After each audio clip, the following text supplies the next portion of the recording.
Hello friends, welcome to my channel Aarambh classes. आज के इस वीडियो में हम लोग बीपीएससी टीआरई क्लास 6 to 8, 9, 10 और 11, 12 के लिए हिस्ट्री के प्रैक्टिस सेट और पीवाईक्यू को आपके साथ सॉल्व करेंगे। इस बुक में क्लास 6 से लेकर 12 तक सभी चैप्टर्स के एनसीईआरटी और एससीईआरटी बेस्ड पीवाईक्यू दिए हुए हैं। इसके साथ ही BPSC TRE 1, 2, 3, DSSB TGT PGT, KVS TGT PGT, NVS TGT PGT और ईएमआरएस में जो भी हिस्ट्री के क्वेश्चन पूछे गए हैं वो सभी दिए हुए हैं। तो बिना देर किए चलिए आज का ये वीडियो शुरू करते हैं। आज के इस वीडियो में हम लोग संविधान का निर्माण एक नए युग की शुरुआत से संबंधित रिमेनिंग क्वेश्चंस का डिस्कशन आपके साथ करेंगे।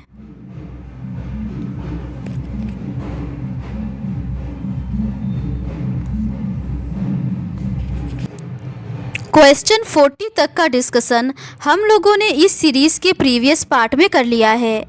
आज हम लोग उसके आगे के क्वेश्चंस का डिस्कशन आपके साथ करेंगे। क्वेश्चन नंबर 41 है, किस किताब में ब्याज पर पैसे उधार देने की निंदा की गई है? इसका सही आंसर है ऑप्शन ए धर्मसूत्र। धर्मसूत्र में ब्याज पर पैसे उधार देने की निंदा की गई है। बौधायन धर्मसूत्र में ऋण संबंधी नियमों के अंतर्गत ब्याज की विस्तृत व्याख्या मिलती है। बौधायन ने ब्याज पर धन देकर जीविका चलाने वाले व्यवसाय की निंदा की है। उन्होंने केवल वैश्यों को ही ब्याज पर धन देकर जीविका चलाने की अनुमति दी थी तथा ब्राह्मणों को इससे दूर रहने के लिए कहा था। अगला प्रश्न है, निम्नलिखित में से कौन सा संगठन अखंड भारत की अवधारणा के प्रबल समर्थन में था? इसका सही आंसर है ऑप्शन ए आज़ाद मुस्लिम सम्मेलन। आज़ाद मुस्लिम सम्मेलन 1929 ईस्वी में स्थापित किया गया था। इसकी स्थापना अल्लाह बख्श ने की थी। यह सम्मेलन भारत में राष्ट्रवादी मुसलमानों का एक संगठन था। इसका उद्देश्य समग्र राष्ट्रवाद और एक संयुक्त भारत की वकालत करना था। इस प्रकार भारत के विभाजन के साथ साथ अलगाववादी अखिल भारतीय मुस्लिम लीग द्वारा सामने रखे गए थे। इसके अंतर्निहित द्विराष्ट्र सिद्धांत का विरोध करना था।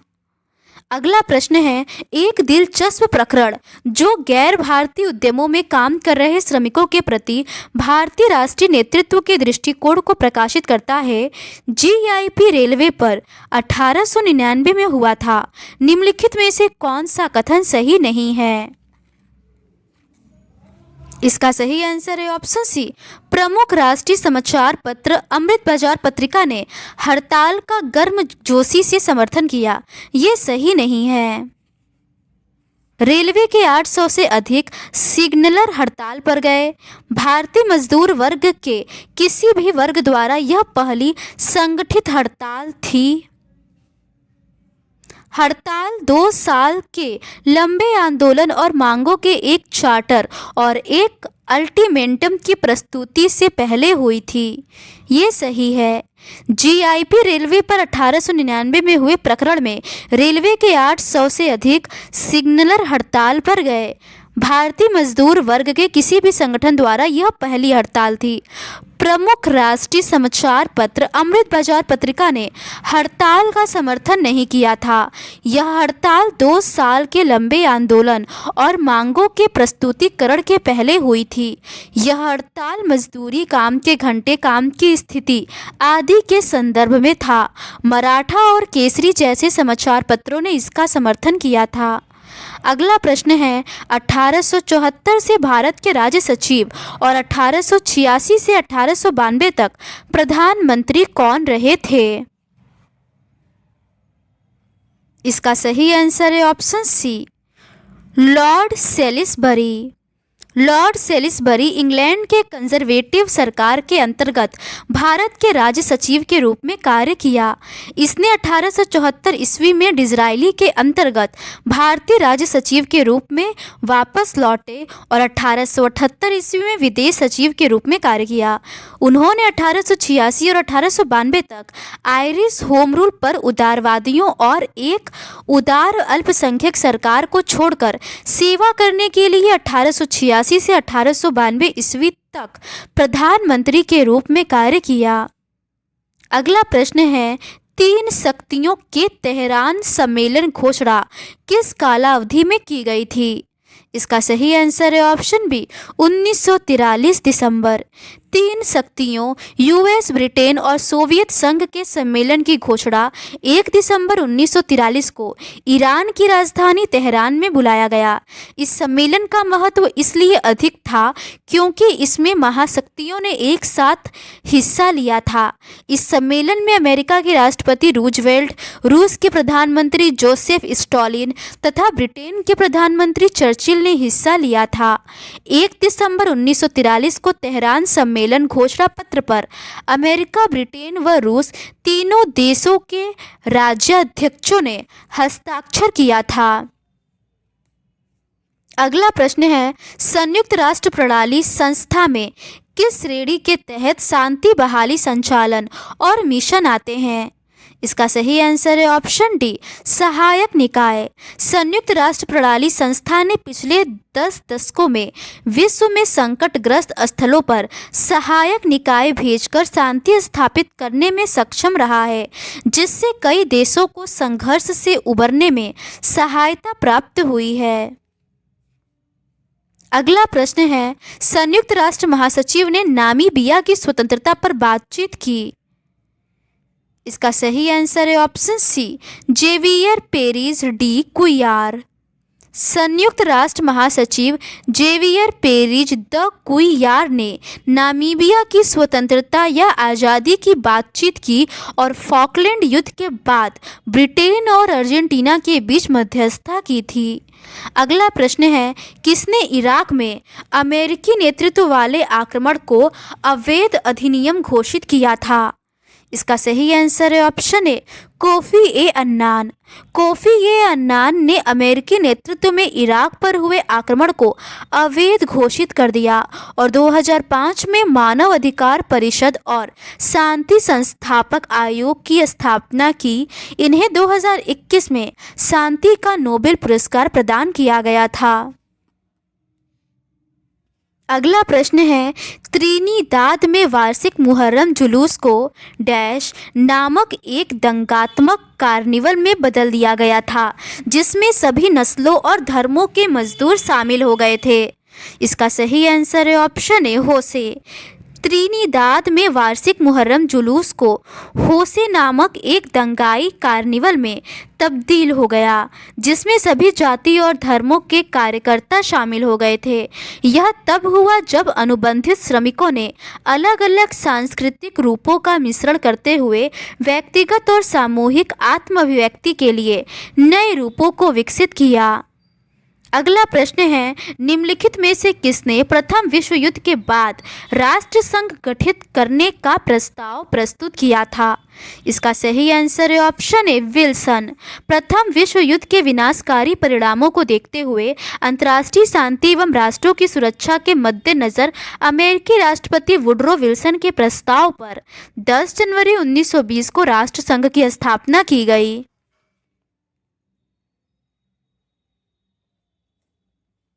अगला प्रश्न है, तानाशाही दर्शन के संदर्भ में निम्नलिखित में से कौन सा कथन सही है? पहला है, 1920 में कार्ल स्मिथ ने संसदीय लोकतंत्र की आलोचना की। दूसरा है, तकनीकी हिंसा के लिए मार्टिन हाइडेगर ने पश्चिमी आधुनिकतावाद पर हमला किया। इसका सही आंसर है ऑप्शन बी, पहला और दूसरा दोनों सही है। तानाशाही सरकार का एक रूप है जिसमें एक व्यक्ति या एक छोटा समूह प्रभावी संवैधानिक सीमाओं के बिना पूर्ण शक्ति रखता है। कार्ल स्मिट एक रूढ़िवादी जर्मन कानूनी, संवैधानिक और राजनीतिक सिद्धांतकार थे। कार्ल स्मिट को अक्सर उदारवाद, संसदीय लोकतंत्र और उदारवादी सर्वदेशीयवाद के सबसे महत्वपूर्ण आलोचकों में से एक माना जाता है। उनकी पुस्तक the crisis of parliamentary democracy ने संसदीय सरकार और संसदीय लोकतंत्र की वैधता पर हमला किया। मार्टिन हाइडेगर एक जर्मन दार्शनिक थे जिनका काम शायद सबसे आसानी से घटना विज्ञान और अस्तित्ववाद से जुड़ा है। मार्टिन हाइडेगर ने कहा कि हर जगह हम स्वतंत्र और प्रौद्योगिकी से बंधे रहते हैं। इन्होंने पश्चिमी आधुनिकतावाद पर हमला किया। इनके विचारों ने समकालीन यूरोपीय दर्शन के विकास पर एक मौलिक प्रभाव डाला है। अगला प्रश्न है, 26 जून 1945 को डैश देशों के प्रतिनिधियों द्वारा संयुक्त राष्ट्र चार्टर पर हस्ताक्षर किए गए थे। इसका सही आंसर है ऑप्शन ए 50। संयुक्त राष्ट्र का चार्टर संयुक्त राष्ट्र का संस्थापक दस्तावेज है। संयुक्त राष्ट्र चार्टर क्या होगा, इसका मसौदा तैयार करने के लिए 50 देशों के प्रतिनिधियों ने 25 अप्रैल 1945 को सैन फ्रांसिस्को में मुलाकात की। यह 26 जून 1945 को सैन फ्रांसिस्को में अंतर्राष्ट्रीय संगठन पर संयुक्त राष्ट्र सम्मेलन के समापन पर हस्ताक्षर किया गया था और 24 अक्टूबर 1945 को लागू हुआ। इसके संविधान चार्टर में 111 अनुच्छेद और 19 अध्याय शामिल थे। भारत यूएनओ में 30 अक्टूबर 1945 में शामिल हुआ। अगला प्रश्न है, संयुक्त राष्ट्र संघ के संस्थापक सदस्य देशों की संख्या कितनी थी? इसका सही आंसर है ऑप्शन बी 50। अगला प्रश्न है, संयुक्त राष्ट्र संघ के संविधान चार्टर में कुल कितने अनुच्छेद और अध्याय हैं? इसका सही आंसर है ऑप्शन बी 111 अनुच्छेद और 19 अध्याय। अगला प्रश्न है, 26 जून 1945 के संयुक्त राष्ट्र चार्टर पर हस्ताक्षर किया गया था। यह हस्ताक्षर किया गया था। इसका सही आंसर है ऑप्शन डी सैन फ्रांसिस्को में। अगला प्रश्न है, संयुक्त राष्ट्र चार्टर के बारे में क्या गलत है? इसका सही आंसर है ऑप्शन सी। संयुक्त राष्ट्र चार्टर 28 अक्टूबर 1945 को प्रभावी हुआ। ये गलत है। 25 अप्रैल से 26 जून 1945 तक सैन फ्रांसिस्को में संयुक्त राष्ट्र का सम्मेलन आयोजित किया गया था। 26 जून को 50 भाग लेने वाले देशों द्वारा चार्टर पर हस्ताक्षर किया गया था। चार्टर ने संयुक्त राष्ट्र संगठन की पृष्ठभूमि तैयार की। ये तीनों सही है। अगला प्रश्न है, निम्नलिखित में से कौन सही सुमेलित है? पहला है सोवियत जर्मन अनाक्रमण संधि 1939 और दूसरा है लॉजेन की संधि 1923। इसका सही आंसर है ऑप्शन ए। पहला और दूसरा दोनों सही सुमेलित है। 23 अगस्त 1939 को मॉस्को में सोवियत जर्मन अनाक्रमण संधि पर हस्ताक्षर किए गए थे। इस समझौते के माध्यम से जर्मनी और सोवियत संघ ने आक्रमण के बाद पोलैंड को आपस में विभाजित करने पर सहमति व्यक्त की। अनाक्रमण संधि में पार्टियां अगले 10 वर्षों तक एक दूसरे के खिलाफ कोई सैन्य कार्यवाही नहीं करने पर सहमत हुई। लॉजेन की संधि 1922-23 के लॉजेन सम्मेलन के दौरान बातचीत की गई एक शांति संधि थी और 24 जुलाई 1923 को स्विट्जरलैंड के लॉजेन के पॉलिस डी रूमीन में हस्ताक्षर किए गए थे। संधि ने तुर्की के आधुनिक राज्य की सीमाओं को मान्यता दी। अगला प्रश्न है, विश्व युद्ध के दौरान कई संधियों पर हस्ताक्षर किए गए थे। निम्नलिखित में से कौन सा सही ढंग से सुमेलित है? पहला है सेंट जर्मेन संधि ऑस्ट्रिया, दूसरा है वर्साय संधि जर्मनी, तीसरा है न्यूली संधि हंगरी और चौथा है त्रियान संधि तुर्की। इसका सही आंसर है ऑप्शन सी। पहला और दूसरा सही है। प्रथम विश्व युद्ध के उपरांत मित्र राष्ट्रों ने पराजित राष्ट्रों के साथ निम्न संधियों पर हस्ताक्षर किए थे। सेंट जर्मेन की संधि 10 सितंबर 1919 को ऑस्ट्रिया के साथ, वर्साय की संधि 28 जून 1919 को जर्मनी के साथ, न्यूली की संधि 27 नवंबर 1919 को बुल्गारिया के साथ, त्रियान की संधि 4 जून 1920 को हंगरी के साथ और सेब्रे की संधि 10 अगस्त 1920 को तुर्की के साथ। अगला प्रश्न है, द्वितीय विश्व युद्ध के संदर्भ में ब्रिटेन और फ्रांस ने किस वर्ष जर्मनी के खिलाफ युद्ध की घोषणा की? इसका सही आंसर है ऑप्शन बी 1939। द्वितीय विश्व युद्ध एक ऐसा संघर्ष था जिसमें 1939 से 1945 तक दुनिया के लगभग हर हिस्से को शामिल किया गया था। 3 सितंबर 1939 को हिटलर के पोलैंड पर आक्रमण के जवाब में ब्रिटेन और फ्रांस दोनों ने जर्मनी के खिलाफ युद्ध की घोषणा की। इस युद्ध की अवधि को वाक युद्ध के रूप में जाना जाता है। अगला प्रश्न है, प्रथम विश्व युद्ध के संदर्भ में निम्नलिखित में से कौन सा कथन सही है? पहला है, 1904 में आंग्ल फ्रांसीसी एटेंट पर हस्ताक्षर किए गए थे। दूसरा है, 1907 में आंग्ल रूसी एटेंट का गठन किया गया था। इसका सही आंसर है ऑप्शन डी, पहला और दूसरा दोनों सही है। प्रथम विश्व युद्ध के प्रारंभ होने से पूर्व ही विरोधी शक्तियां विभिन्न भागों में स्थित उपनिवेशों के लिए विरोधी गठबंधन प्रणाली बना रहे थे। जर्मनी ने सभी विरोधी शक्तियों को रास्ता दिखाया। इसने ऑस्ट्रिया हंगरी के साथ दोहरे गठबंधन पर हस्ताक्षर किया था। 1882 में ट्रिपल अलायंस बना, जिसके विरोध में फ्रांस और रूस ने 1893 में एक संधि की। उपनिवेशों पर विवाद होने के कारण फ्रांस और रूस ने ब्रिटेन को रोकने का प्रयास किया। इस समस्या का हल दोनों देशों ने शांतिपूर्ण तरीके से निकाला। सर्वप्रथम आंग्ल फ्रांसी संधि पर 1904 में हस्ताक्षर किया गया तथा बाद में 1907 में आंग्ल रूसी संधि पर हस्ताक्षर किया गया। इस प्रकार ब्रिटेन, फ्रांस और रूस ने मिलकर ट्रिपल अलायंस का गठन किया। अगला प्रश्न है, निम्नलिखित में से कौन द्वितीय विश्व युद्ध का कारण है? पहला है सामूहिक सुरक्षा प्रणाली की विफलता और दूसरा है निरस्त्रीकरण की विफलता। इसका सही आंसर है ऑप्शन डी, पहला और दूसरा दोनों। द्वितीय विश्व युद्ध के निम्नलिखित कारण थे। वर्साय की संधि, इसे द्वितीय विश्व युद्ध का गर्भगृह कहा जाता है। राष्ट्र संघ की विफलता, 1929 की महामंदी, फासीवाद एवं नाजीवाद का उदय, तुष्टीकरण की नीति, सामूहिक सुरक्षा प्रणाली की विफलता और निरस्त्रीकरण की विफलता। अगला प्रश्न है, निष्क्रिय मालिकों और कामकाजी उद्योगपतियों में समाज का विश्लेषण किसने किया? इसका सही आंसर है option C, Henri de Saint Simon. निष्क्रिय मालिकों और कामकाजी उद्योगपतियों में समाज का विश्लेषण हेनरी डी सेंट साइमन ने किया।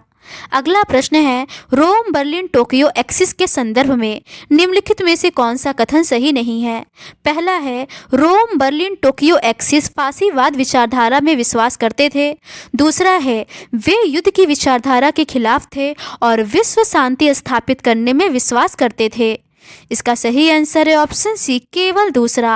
रोम बर्लिन टोक्यो एक्सिस के संदर्भ में कहा जाता है कि वे फासीवादी विचारधारा में विश्वास करते थे। रोम बर्लिन टोक्यो एक्सिस के मध्य त्रिपक्षीय संधि पर हस्ताक्षर 1940 में हुआ था। साम्यवादी विरोधी मोर्चे के रूप में जापान भी इसमें शामिल हो गया।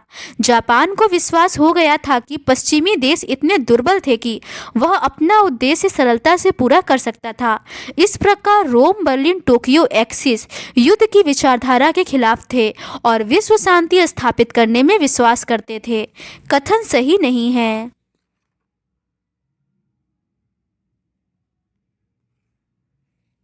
अगला प्रश्न है, किस वर्ष इटली, जापान और जर्मनी के बीच त्रिपक्षीय संधि पर हस्ताक्षर किए गए थे? इसका सही आंसर है ऑप्शन सी, 1940 में। अगला प्रश्न है, द्वितीय विश्व युद्ध समाप्त हुआ। इसका सही आंसर है ऑप्शन ई, उपयुक्त में से कोई नहीं। अमेरिका द्वारा जापान के हिरोशिमा शहर पर 6 अगस्त 1945 को विकसित हथियार एटम बम गिराया गया। उसके बाद 9 अगस्त 1945 को दूसरा एटम बम नागासाकी शहर पर गिराया गया, जिसके कारण दोनों शहर नेस्तनाबूद हो गए। अतः अब जापान के सामने आत्मसमर्पण के अलावा कोई और विकल्प नहीं था। जापान ने 2 सितंबर 1945 को आत्मसमर्पण कर दिया। इसके साथ ही द्वितीय विश्व युद्ध समाप्त हो गया। अगला प्रश्न है, द्वितीय विश्व युद्ध के बाद 2 कौन से ब्लॉक अस्तित्व में आए? इसका सही आंसर है ऑप्शन सी, अमेरिका के अंतर्गत प्रजातांत्रिक नेतृत्व और रूस के अंतर्गत साम्यवादी ब्लॉक। द्वितीय विश्व युद्ध के बाद विश्व साम्यवादी और पूंजीवादी खेमे में बंट गया। साम्यवादी ब्लॉक का नेतृत्व सोवियत रूस कर रहा था तथा पूंजीवादी खेमे का नेतृत्व संयुक्त राज्य अमेरिका कर रहा था। एक गुट निरपेक्ष राज्यों के संघ के रूप में तीसरा खेमा सामने आया। यह मूलतः नवोदित, स्वतंत्र और विकासशील राष्ट्र थे। जर्मनी, इटली, जापान ने त्रिपक्षीय संधि पर हस्ताक्षर किए थे। अगला प्रश्न है, निम्नलिखित देशों के किस समूह के बीच त्रिपक्षीय संधि पर हस्ताक्षर किए गए थे? इसका सही आंसर है ऑप्शन डी, जर्मनी, इटली और जापान। अगला प्रश्न है, संयुक्त राष्ट्र संघ के 6 प्रमुख अंग हैं, इनमें से कौन इन 6 प्रमुख अंगों में शामिल नहीं है? इसका सही आंसर है ऑप्शन ए, यूनिसेफ, संयुक्त राष्ट्र बाल विकास कोष। द्वितीय विश्व युद्ध के बाद 24 अक्टूबर 1945 ईस्वी को संयुक्त राष्ट्र की स्थापना की गई, जिसका मुख्य उद्देश्य विश्व में शांति की स्थापना करना था। संयुक्त राष्ट्र के 6 अंग हैं, महासभा, सचिवालय, ट्रस्टीशिप आदि। संयुक्त राष्ट्र बाल विकास कोष संयुक्त राष्ट्र का अंग नहीं है। अगला प्रश्न है, निम्न में से कौन सा घटना युग्म एवं तारीख द्वितीय विश्व युद्ध के परिप्रेक्ष्य में सही सुमेलित नहीं है? इसका सही आंसर है ऑप्शन सी, 29 जून 1940 फ्रांस का आत्मसमर्पण। ये सही नहीं है। 19 जुलाई 1940 को ब्रिटेन के समक्ष हिटलर ने एक शांति प्रस्ताव की पेशकश की। 10 जून 1940 को नॉर्वे का आत्मसमर्पण हुआ। 22 जून 1940 को फ्रांस का आत्मसमर्पण हुआ और 27 सितंबर 1939 को वर्साय का पतन तथा पोलैंड का आत्मसमर्पण हुआ। अगला प्रश्न है, इटली द्वितीय विश्व युद्ध में कब शामिल हुआ? इसका सही आंसर है ऑप्शन ए, 10 जून 1940 को। इटली 10 जून 1940 को फ्रांस पर आक्रमण करने के साथ ही द्वितीय विश्व युद्ध में शामिल हो गया। 24 जून 1940 को फ्रांस एवं इटली के बीच एक विराम संधि हुई, जिसके अनुसार फ्रांस के कुछ भूभाग इटली का आधिपत्य हो गया। अगला प्रश्न है, किसने कहा था हमें समुद्रों और महासागरों में भी लड़ना होगा? इसका सही आंसर है option A, Churchill. Winston Churchill ने कहा था कि हमें समुद्रों और महासागरों में भी लड़ना होगा। विंस्टन चर्चिल द्वितीय विश्व युद्ध के दौरान 1940 से 45 ईस्वी तक ब्रिटेन के प्रधानमंत्री रहे थे। चर्चिल ब्रिटिश इतिहास में सबसे लंबे समय तक सेवा करने वाले राजनेताओं में से एक थे। अगला प्रश्न है, संयुक्त राज्य अमेरिका प्रथम विश्व युद्ध में कब शामिल हुआ? इसका सही आंसर है ऑप्शन डी, अप्रैल 1917 में।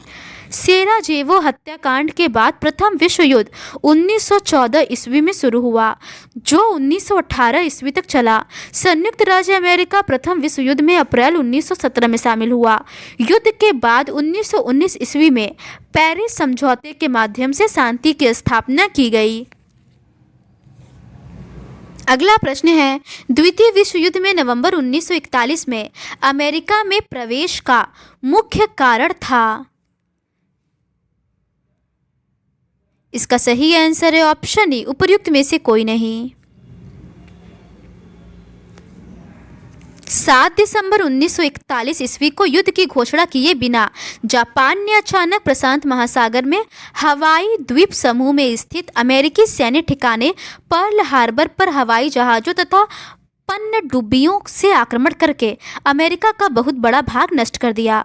इस घटना के दूसरे दिन 8 दिसंबर 1941 को अमेरिका और इंग्लैंड ने जापान के विरुद्ध युद्ध की घोषणा कर दी। इस प्रकार द्वितीय विश्व युद्ध में अमेरिका के प्रवेश का यही प्रमुख कारण था। अगला प्रश्न है, किस वर्ष में संयुक्त राज्य अमेरिका ने विश्व युद्ध द्वितीय में प्रवेश किया था? इसका सही आंसर है ऑप्शन डी, 1941। अगला प्रश्न है, 8 दिसंबर 1941 को द्वितीय विश्व युद्ध में किसने प्रवेश किया? इसका सही आंसर है ऑप्शन सी, अमेरिका ने। अगला प्रश्न है, द्वितीय विश्व युद्ध के अंत को डैश के आरंभ काल के रूप में भी जाना जाता है। इसका सही आंसर है ऑप्शन ए शीत युद्ध। द्वितीय विश्व युद्ध के अंत को शीत युद्ध के आरंभ काल के रूप में भी जाना जाता है। शीत युद्ध सिर्फ जोर आजमाई सैन्य गठबंधन अथवा शक्ति संतुलन का मामला भर नहीं था, बल्कि इसके साथ साथ विचारधारा के स्तर पर भी एक वास्तविक संघर्ष जारी था।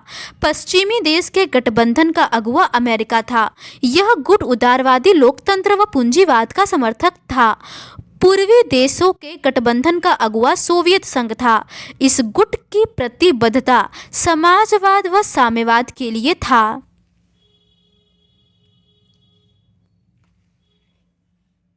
तो आज के इस वीडियो में बस इतना ही। इस तरीके से हम लोगों ने इस पूरे बुक को कंप्लीट कर लिया है। अगर आपको ये सीरीज़ पसंद आई तो please do subscribe to my channel and like this video. Thank you.